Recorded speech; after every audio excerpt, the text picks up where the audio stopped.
반갑습니다. 방금 소개하신 선생님이 소개하셨던 대구에서 조그만 톡을 해서 정진하고 있는 아용이라고 합니다. 예. 오늘 요즘을 가을이라고 그러죠? 가을 맞죠? 예. 가을 하면 가을이란 단어를 떠올리면은 우리는 늘 풍요, 편안, 낭만 이런 단어들이 연상이 되죠. 그죠? 정말 좋은 계절입니다. 저도 개인적으로 사계절 중에 가장 좋아하는 계절. 우리는 복을 많이, 전생에도 복을 많이 지었나 봐요. 사계절이 뚜렷한 나라에서 태어난 것, 사계절을 다 체험할 수 있는 건 이건 큰 복이거든요. 그렇죠? 그래서 우리나라 사람들이 패션에 대한 감각이 굉장히 민감하다잖아요. 아름답게 옷을 입는다잖아요. 사계절을 다 변화 있게 입어야 되니까. 예. 그래서 이렇게 좋은 계절입니다. 단풍이 곱게 물들면 꽃보다 아름답다고 하죠. 예. 근데 그냥 미소가 지어지는 계절이에요. 가을 하면. 이런 좋은 계절인데 요즘 우리나라 정세를 보면 미소가 나오다가도 달아나 버립니다. 예. 정말 유쾌하지 않아요. 그래서 저는 TV를 좀 이렇게 보고 싶어도 잘 평소에도 보질 않는데 뉴스는 들으면 정말 짜증이 나고 또 다른 걸 듣고 종편 같은 거 이런 걸 좀 들어보면 먹는 거 아니면 여행하는 거야. 그것밖에 없어요. 정말 좀 그러니까 어쩔 수 없이 이제 정진을 하는 거예요. 너무 재미가 없어 그런 걸 보면. 보살님들도 그럴 거라고 생각이 됩니다. 자, 그러면은 좀 유쾌하게 시작하기 위해서 제가 또 우리 머리를 감을 때 어디부터 감죠? 예? 어디서 들었을까? 이건 내가 제일 먼저 한 얘기인데 눈부터 감죠. 이제 칼을 뺀 김에 근데 보통 사람들은 머리 감을 때 어디부터 감습니까? 이러면은 정수리부터 감아요, 어디서부터 감아요. 그런데 눈부터 감습니다. 그렇죠? 예. 자, 우리는 라면은 완전히 이건 우리나라에서도 그렇지만 전 세계적으로 이거는 아주 비상식량이고 누구나 좋아하는 그런 음식이 되었어요. 식품이 되었습니다. 근데 라면을 끓일 때 계란을 넣으면 안 된다고 해요. 왜 그럴까요? 라면을 우리 계란을 넣으면 안 된대요. 예? 콜레스테롤이 너무 많아서. 아닌데요. 너무 맛있으니까. 그래서 이제 웃고 시작합시다. 예. 부처님 경전에 본생경이라는 경전이 있어요. 그걸 산스크리트어로는 자타카라고 하죠. 이 본생경은 부처님의 전생 이야기를 엮어 놓은 거예요. 그런 경전입니다. 부처님의 전생 얘기를 묶어서 놓은 게 본생경인데요. 자타카라고 하는데요. 거기에 보면은 선해라는 젊은 수행자가 모든 사람들을 행복하게 하려는 큰 소원을 가지고 큰 소원을 세우고 뭔가 마음을 열심히 수행을 했습니다. 열심히 닦았어요. 저도 제가 나이가 원래 딱 70인데요. 여기 해주실 것 같아요. 그런데 저도 20대 초반에 출가했거든요. 정말 이런 원대한 뜻을 품고 벌써 48년? 만 48년이나 되었는데 처음에 초발심은 어디 가고 이렇게 멍 때리고 살고 있습니다. 좀 안타깝죠? 예. 그래서 어쨌든 선혜라는 비구는 몸과 마음을 열심히 닦았습니다. 어느 날 선혜는 연동 부처님이 마을에 오신다는 소식을 듣고 아름다운 꽃을 연동 부처님께 올리고 싶었어요. 그래 오늘의 제가 그 설법의 제목을 얘기를 안 했는데 숙이라는 거예요. 숙이. 아까 좀 전에 노전 스님께서 막 축원을 하던데 그것도 숙이에요. 일종의 우리 신도님이 이렇게 되게 하여지이다 이렇게 되게 하여지이다 하고 숙이를 내리는 거거든요.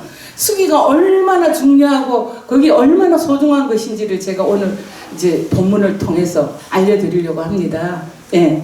그래서 이제 연동 부처님께서 오신다는 소식을 듣고 이제 꽃을 구해서 올리고 싶었는데 마을에 꽃이 한 송이도 없었어요. 이미 많은 사람들이 연동 부처님께 꽃을 올리려고 다 사가버린 거죠. 그래서 그러던 차에 선혜라는 비구가 길을 지나가고 있는데 구리라는 처녀가 연꽃 7송이를 들고 지나가는 걸 봤어요. 그래서 통사정을 하는 거예요. 그 아가씨한테 가서 구리라는 아가씨에게 사정을 해서 언전 500냥을 주고 연꽃 5송이를 샀습니다. 사서 이제 이었고 연동 부처님이 마을에 오셨을 때 선의 비구는 연꽃을 이제 부처님께 바쳤습니다. 그리고 선의 비구는 부처님이 진흙 위를 걸어가는 것을 보고 자기 옷을 벗어서 깔았어요. 깔고 머리를 풀어 헤쳐서 진흙 위를 덮었습니다. 그 위를 부처님께서 지나가게 했던 거죠. 그래서 연동 부처님께서는 그런 선의 비구를 보고 선의 비구에게 이렇게 말씀하셨어요. 선혜야, 너는 너무도 착하구나. 너는 반드시 이 다음에 부처가 되리라. 이런 수기를 내리셨어요. 선의 비구는 그 후로도 아주 열심히 정진을 해서 기어코 도를 이루어서 누가 되었죠? 이 정도는 뭐 간음사 신도라면 이 정도 수준은 돼야 되는데, 예? 그렇죠. 스가모니 부처님 헛다니시진 않으셨네. 응? 이게 오늘같이 이렇게 연휴, 이거 얼마나 좋아요. 내일까지 노는 날인데 이렇게 연휴에 요새는 놀이거리가 너무 많아서 절에도 안 오려고 하거든요, 사람들이. 그런데도 불구하고 그런 유혹을 뿌리치고 오셨으니까 좀 단단히 본전을 빼야 됩니다, 오늘. 예. 그래서 그 이제 바로 그 선의 비구는 그 후로 도를 이루어서 서가모니 부처님이 되었어요. 서가모니 부처님은 연동 부처님께서 수기를 받은 선의 비구였습니다. 예. 그래서 그 수기가 얼마나 중요한지를 제가 이제 경전을 통해서 말씀을 드린 거예요. 우리는 가족이든 친지든 불성이 있음을 믿고 누구나 다 부처라는 사실을 믿어요. 확실해. 이걸 믿지 않으면 절에 아무리 다녀도 3000배를 매일 해도 소용이 없습니다. 집에 계시는 처사님도 나 한 입을 덮고 자는 내 남편도 부처님, 우리 말썽쟁이 아들도 부처님, 맨날 엄마한테 아양 떨어서 돈 용돈 빼돌려서 맛있는 거나 먹고 좋은 핸드백이나 뭐 고급 명품이나 사고 이러는 딸도 부처님이에요. 모두 부처님입니다. 나도 부처님, 내 도반도 부처님이에요. 이 사실을 확실하게 믿어야만이 참 불자인 거예요. 예. 그래서 우리는 가족이든 친지든 불성이 있음을, 부처라는 성품이 있음을 확실하게 믿고 서로 존중하면서 문제를 해결해 나가도록 서로 도와주고, 불필요한 간섭 정말 줄여야 됩니다. 요즘 젊은이들이 제일 싫어하는 게 잔소리예요. 다 알고 있는데, 스마트폰이 너무도 잘 가르쳐 주는데 뭐 때문에 어머니 아버지가 잔소리를 하냐고. 안 듣습니다. 안 듣는 말을 자꾸 하면은 서로 의만 상해요. 절대 간섭하지 마세요.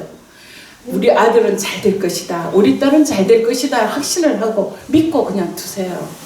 좀 내 눈에 거슬리는, 내가 표준이 아니에요. 내가 다 100% 정말 멋있게 잘 사는 건 아니라는 거예요. 그러니까 절대 잔소리 하지 마세요. 그게 최고의 악이에요.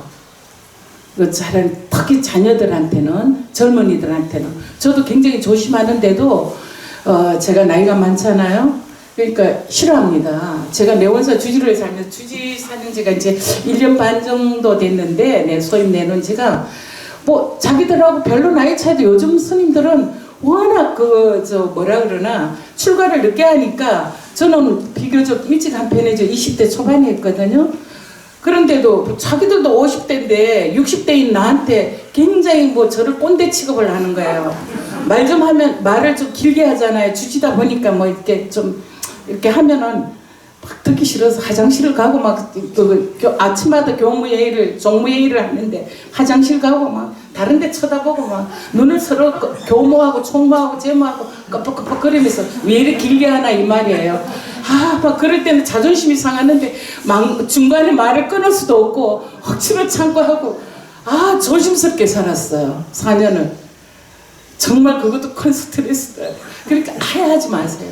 딱 필요한 얘기 외에는 하지 말아요. 그들이 원하는 거 외에는 안 하는 게 좋아요. 그게 멋진 어머니고 멋진 아버지예요. 멋진 선배고 멋진 스승입니다. 요즘 시대는 그래요. 예. 그래서 서로 불필요한 간섭은 줄이고, 좀 옳은 말도 기분 나쁘게 하면 잔소리예요. 그렇잖아요, 그지? 난 옳은 말 하는데 잔소리라고 듣기 싫어하거든요. 예. 또 같은 말도 기분 좋게 하면 격려가 됩니다. 예, 같은 말도. 그 말을 잘하면 천냥빚도 갚는다는 옛날 속담도 있잖아. 그거는 정말 괜히 한 말이 아니에요. 저도 살아보니까 그래요. 예. 그래, 입시를 치르는 청소년 자녀든 직장 생활을 하는 주변 친지든 나름대로 다들 철학을 가지고 목표를 가지고 살고 있어요. 믿어야 돼요, 우리는. 예. 목표를 달성하기 위해서 다 애를 쓰면서 살고 있습니다. 예. 우리가 보기에는 좀 잘못 사는 것 같고 게으른 것 같고 열심히 안 사는 것 같지만 그들 나름대로는 다 열심히 살고 있어요. 예. 그래서 사람들은 어떤 기대를 받고 사느냐에 따라서 스스로 그 기대를 믿으면서 그 기대에 맞는 행동을 하게 돼요. 우리도 그렇잖아요. 한복을 입었을 때는 내 자세가 한복에 어울리는 자세를 취하게 돼요. 그죠? 일을 할 때는 작업복 있잖아. 울력복을 입었을 때는 또 막 씩씩하게 일하는 자세가 나오죠. 응? 또 기도할 때 자세가 나오는 거예요. 다 일률적으로 똑같진 않잖아. 나와의 행동과 자세가. 그죠? 예. 그것처럼 사람이 누구나 다 그 사람에 대한 기대를 가지고 있으면 그 기대에 부응하는 행동과 삶을 산다고요. 저도 그랬거든요. 제가 사실은 중학교 다닐 때까지 교회 다녔어요. 저희는 외갓집이 독실한 크리스찬이어서 지금도 여기 어디 부산에서도 80살 넘은 우리나라 여자 목사 이혼대 김민자라고 외사촌 언니죠. 마을에서 그 2호예요. 여자 목사로는 두 번째로 된 그런 그 목사들, 그 목사가 한 4명인가 이렇게 돼요. 외갓집 쪽으로는. 근데 친가는 다 불교예요. 아주 신신미는 불자는 아니고 1년에 몇 번 가는 불자. 그런 불자인데. 어쨌든 제가 그런데 교회에서 중학교 2학년 때 제가 점촌이 집이거든요. 이게 해주 스님 그 동생 주연 스님이 제 도반입니다. 고향이 동양이에요. 해주 스님이랑.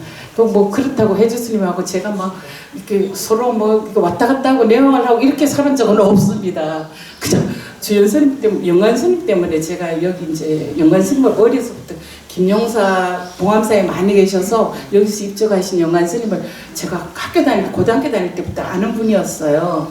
그래서 이제 우리가 오고 처음으로 관음사를 그래서 잔여시 때 처음으로 와봤습니다. 그랬는데 어쨌든 제가 중학교 2학년 때 소풍을 갔어요. 교회에서 소풍을 갔어요. 근데 왜 교회에서 소풍을 그때는 60년대고 이러니까 갈 데가 없잖아요. 그러니까 절로 간 거예요. 문경 김용사 절로 갔는데 절 밖에서 물론 절 안에는 안 가고 계곡에서 이제 교회 소풍놀이를 하고 그랬는데 괜히 아내가 들어가고 싶은 거예요. 그래 내가 친한 친구랑 둘이서 맨 중학교 동기 때 그 친구도 같이 성남사로 출가를 했고 전 내원사로 출가를 했는데 그 친구는 몇 년 전에 암으로 갔어요. 그래 그 친구랑 둘이서 그랬어요. 야 우리 저 안에 한번 들어가 보자. 그리고 들어가면서 그 사천왕문을 가면서 적어도 나는 교인이 기독교 다니니까 이런데 침을 한번 뱉어줘야지 수성한 기독교인이지 이런 침을 한번 탁 뱉고 그리고 이제 둘이서 살금살금 그래도 뭔지 두렵고 좀 겁나더라고. 살금살금 갔는데 봄이었죠.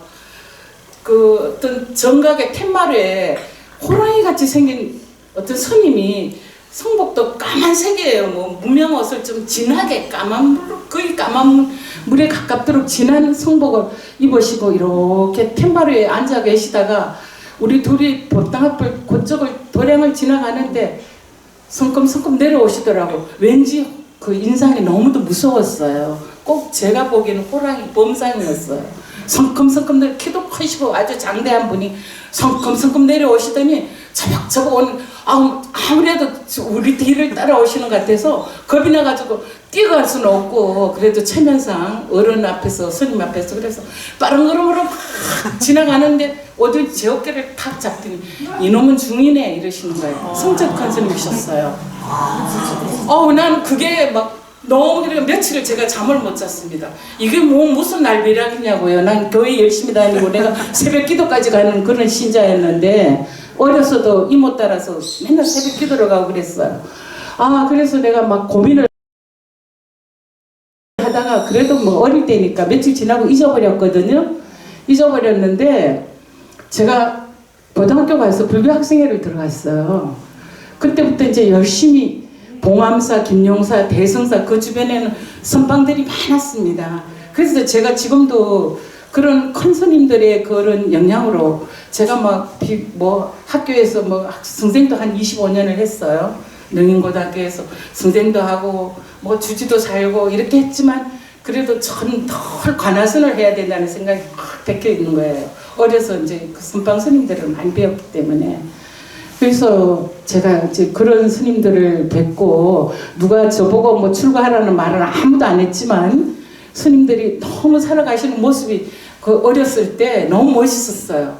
정말 그 이상 더 멋있을 수가 없었어요. 그래서 저는 그냥 소녀의 그 감성적인 그런 생각으로 출가를 한 것 같아요. 스님들이 너무 멋지게 사셔서. 그리고 어쨌든 출가를 했습니다. 출가를 했는데 그 레온사에서 출가해서 아주 강원도 가기 전에 해충 때 왠지 그 무료하고 아직 뭐 어떻게 공부를 해야 되는지도 모르고 뭐 맨날 천수경이나 외우라 그러고 초바 시작 하면 가르치는데 공부도 하기 싫고 그래서 내가 어느 날 중노릇을 안 하고 집에 가겠다고 울었어요. 울었더니 저기 우리 그때 레온사 주지스님이 사수님이셨고 스님은 총무를 하셨는데 연사 스님은 주지 자강 스님께서 아 이놈 이거 안 되겠다 이러면서 일타 스님을 한번 뵙고 오라 그러는 거예요. 일타 스님이 너는 자상하시잖아요. 그래 나 일타 스님 속인 때도 뵌 적이 있어요. 저기 그 도서람에 계실 때 그 봉화 거기 어디고 청소 봉화 도서람에 계실 때 친구랑 눈길을 헤치고 가서 뵌 적이 있거든요.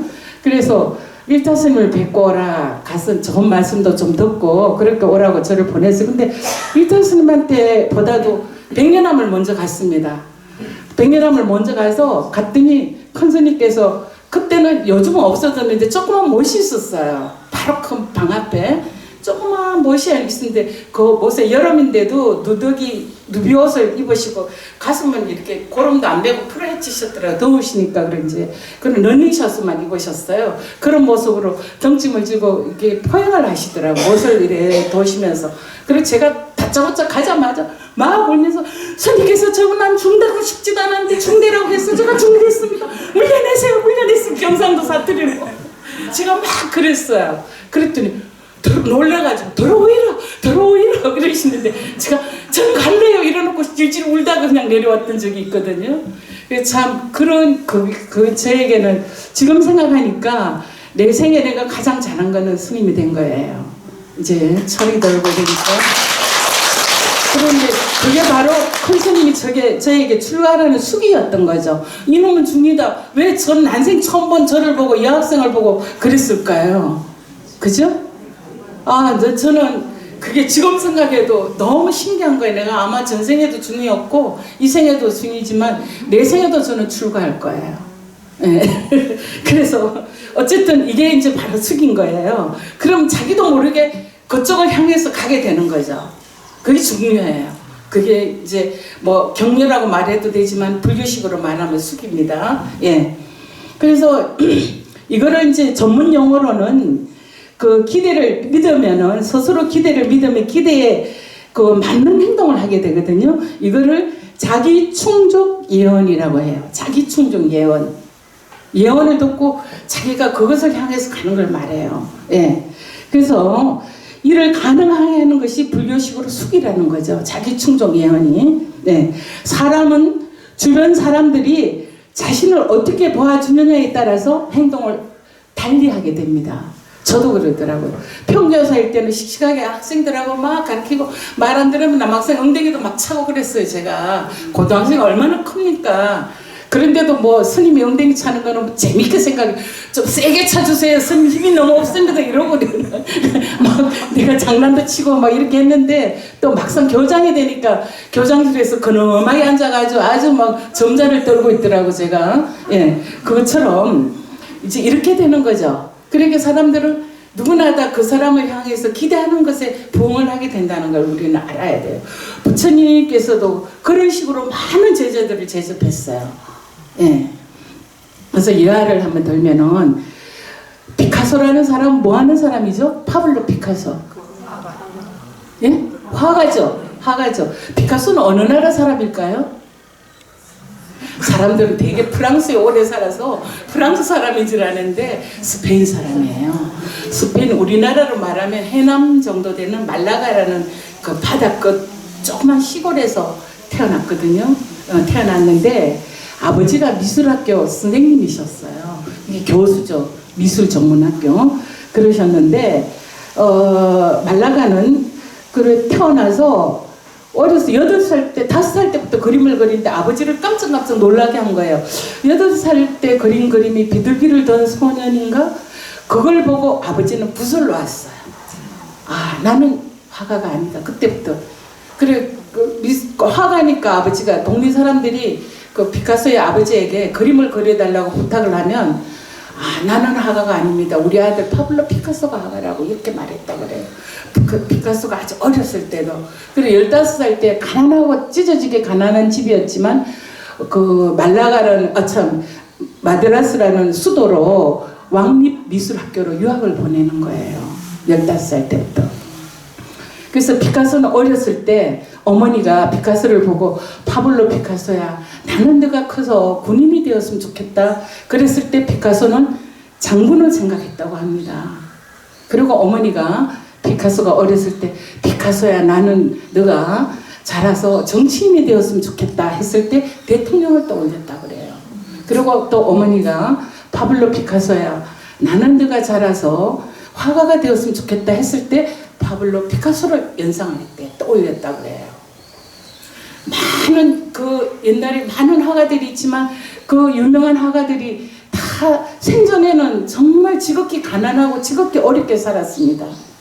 그랬는데 피카소는 그렇지 않았어요. 공식적인 결혼만 7번을 했어요. 거쳐간 여인은 수십 명이에요. 근데 그 여인들이 다 피카소에게 목을 맵니다. 2명은 피카소가 세상을 74년도에 세상을 떠났는데 하나는 무덤 앞에서 자살을 했고 다 2명은 피카소를 그리워해서 자살했어요. 7명 중에. 그 정도로 피카소는 모든 것을 통해서 그림에 참작하는 거예요. 사람을 통해서도 그러고 모든 걸 통해서. 그래서 그렇게 훌륭한 화가가 되었다는 거죠. 그래서 그것도 아버지나 어머니가 어려서부터 피카소는 큰 화가가 되기를 기대를 하고 항상 그랬던 거죠. 그래서 거기에서 피카소는 굉장히 큰 그런 기대에 부응하기 위해서 나름대로 열심히 그림을 그리고 원래 재질도 있었겠지만은 그래서 그런 훌륭한 화가가 되었다는 거죠. 그리고 이제 우리나라 얘기도 좀 해야 되겠죠. 아, 우리나라에 박찬석이라는 지금도 살아 계시는데 지금 한 80대 중반 정도 되셨을 거예요. 85? 6? 그 정도 되셨을 것 같은데 경북대학교 총장을 2분이나 하셨어요. 94년도부터 2002년까지. 이분이 어디 분이냐 하면은 경남 삼청 시골이잖아요. 경남 산청 중에서도 봉계라는 도매산골에 태어났는데 얼마나 가난한지 아버지는 초등학교도 못 나왔어요. 근데 그때는 보통학교라고 했죠. 보통학교도 나오지 못한 정말 그런 가난해서 처갓집에 도부살이 하면서 남의 소작을 하고 사는 그런 집안이었다고 그래요. 그런데도 아버지는 그 아들 박찬석을 좀 훌륭하게 교육을 시키고 싶었어요. 그래서 초등학교를 졸업하고 중학교를 대구로 유학을 보냈습니다. 그래 대구 중학교를 다니게 됐는데 1학년 1학기 때 성적표를 받아보니까 1학년 7반인가 8반인가 뭐 하여튼 1학년 몇 반에서 68명 중에 68등을 한 거예요. 도저히 그 성적표를 부모님에게 갖다 드릴 수가 보여드릴 수가 없었어요. 그래서 잉크를 지웠죠. 옛날엔 숙이니까 잉크를 지워가지고 일자로 바꿨어요. 68명 중에 1등을. 그렇게 해서 이제 집에 가서 부모님에게 보여드렸죠. 보여드렸더니 이제 그래놓고는 자기는 이제 더우니까 여름이니까 뭐 몇감으로 이제 강에 간 거예요. 근데 동네 사람들이 이제 다 유일하게 유학을 보낸 집이니까 그래 찬석이는 공부를 잘했나? 성적을 잘 받았는가? 뭐 이렇게 물으니까 경상도 사투리로 이번에는 어쩌다 보면 1등 했는가 왜? 이랬지 아버지가. 그러니까 아유 그러면 그냥 있을 수가 없지. 잔치를 해야지. 그러니까 아유 그럼 내가 잔치를 하지. 재산 1호인 유일한 돼지를 잡았어요. 그 집 재산 1호야. 돼지 키우는 거. 돼지를 잡아서 잔치를 벌인 거예요. 마을 잔치를. 그래서 찬석이는 겨울에서 목욕을 하고 오니까 집에 난리가 난 거예요. 그래 아버지 이러다가 할 말을 잃었어요. 아 난 죽어야 되겠다 싶어서 겨울에 가가지고 숨도 안 쉬고 물속에 가만히 앉아있다가 그래도 안 죽거든. 그러니까 막 머리통을 혼자서 때려보기도 하고 이랬다 그래요. 내가 이분의 책을 읽었어요. 정기죠 말하자면 책을 읽었는데 그런 얘기가 나오더라고요. 굉장히 감동적이었어요. 그래서 이제 자기가 그 아버지의 그 기대와 어머니의 그런 기대에 공부를 열심히 했던 거죠. 그래서 결국은 경북대학교 교수가 됐어요. 지리를 전공했어요. 지리학과인데 교수가 되었던 거예요. 그래 교수가 돼서 47살쯤 되었을 때 이제 고향에 아들까지 데리고 각시도 데리고 이제 가서 이제 그 중학교 1학년 때 얘기를 아무래도 지금이라도 참여를 해야 되겠다는 생각에서 이제 그 어머니 내 중학교 1학년 때 성적이라니까 아서라 민우 듣는다. 아버지가 그 옆에 있다가 담배를 피우시다가 아서라 민우 듣는다. 손자가 민우였던가 봐요. 민우 듣는다. 그렇게 말씀하셔서 지금까지도 말을 못했지만 그 당시에도 아버지하고 어머니는 알았다는 거죠. 알았지만 아들을 믿었던 거예요. 기대를 했던 거예요.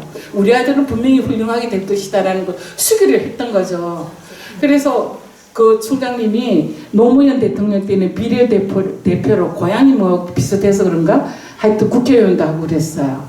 그리고 지금은 고향에 가서 그냥 그 시골에서 이제 전원 생활을 하고 그렇게 사시나 보더라고. 책도 쓰고 뭐 이렇게 이제 연세가 많으시니까 이것처럼 우리는 이게 모든 사람들을 불자는 부처님 법에 따라서 살면 아무 문제가 없어요.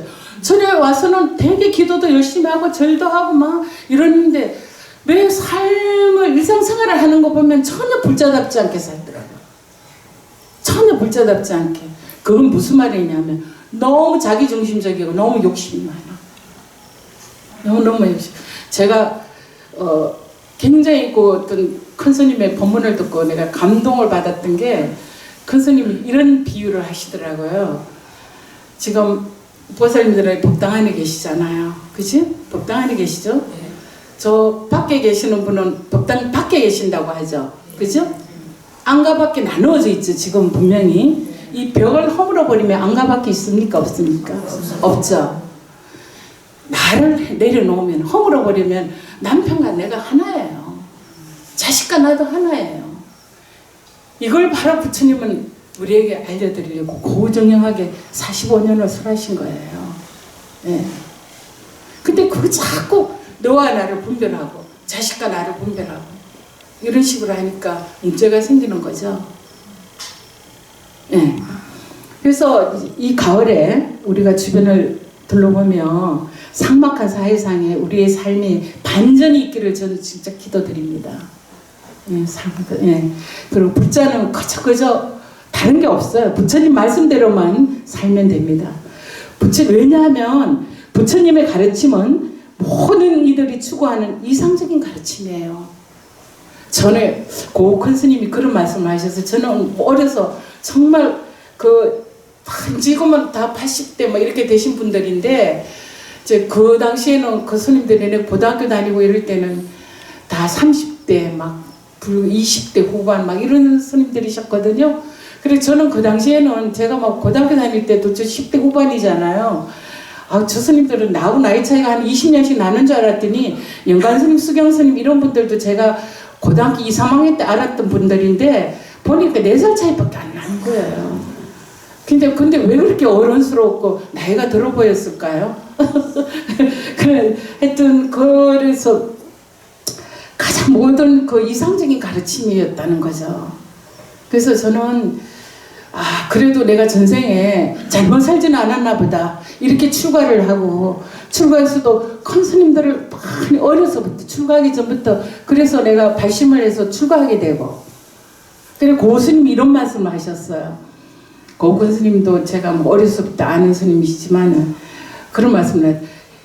이론만 부처님의 교리죠. 그러니까 이론이라는 거. 교리만 확실하게 알아도 반도이면 된다는 거예요. 반도이면 된다는 거예요. 예, 반도이면 된다고 그런 말씀을 하셨어요. 우리는 보통 이러잖아. 알고 짓는 죄와 모르고 짓는 죄의 차이. 그러면 모르고 짓는 건 내가 몰라서 그랬는데 뭐 그게 뭐 문제야 하지만 절대 그거는 개선의 여지가 없는 거예요. 지는 무식하기 때문에 모르기 때문에. 알고 짓는 죄는 내가 잘못했다는 걸 알기 때문에 개선의 여지가 있어요. 그러니까 불교 교리도 부처님의 가르침도 마찬가지예요. 확실하게 부처님의 가르침을 교리적 부분으로만 확실하게 내가 믿고 확신을 가져도 반도인 된다는 그 말을 정말 제가 아주 절절하게 명심을 하고 정말 맞다는 걸 제가 확신을 합니다. 예. 그래서 우리는 모든 이들이 추구하는 이상적인 가르침을 주신 부처님의 가르침대로만 살면 늘 행복하고 유쾌하게 살 수가 있어요. 근데 이 도리를 알 듯하면서도 모르고 사는 우리 신도님들 안타깝습니다. 정말. 그래서 제가 어떻게 하면 그렇게 살 수 있는가를 확실하게 알려드리겠습니다. 제가 어느 날 꿈을 꿨습니다. 이거 어디서 들었을 수도 있는데요. 꿈속에서 신과 인터뷰를 했어요. 신하고 인터뷰를 했는데 신이 말했습니다. 그래, 나를 인터뷰하고 싶다고 그랬어요. 그래서 제가 그랬죠. 내 시간이 있으시다면 신이 미소를 지으면서 잘 들어야 돼요. 이 한마디 한마디 잘 들어야 됩니다. 신이 미소를 지으면서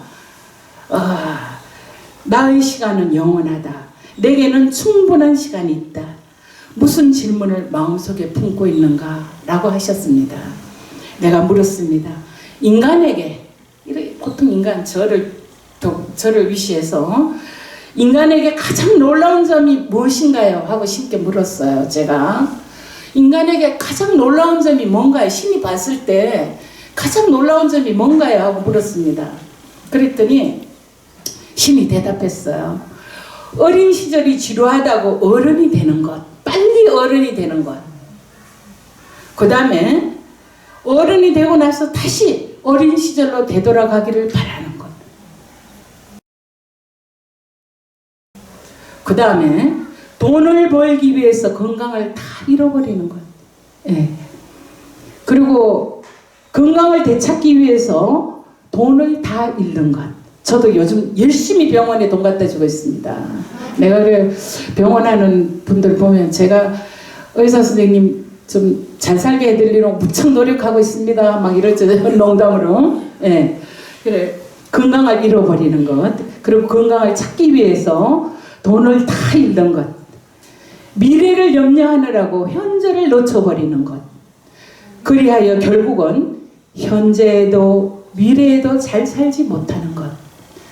그리고 그 다음에 결코 죽지 않을 것처럼 사는 것. 그리고 결코 살아본 적이 없는 듯 무의미하게 죽는 것.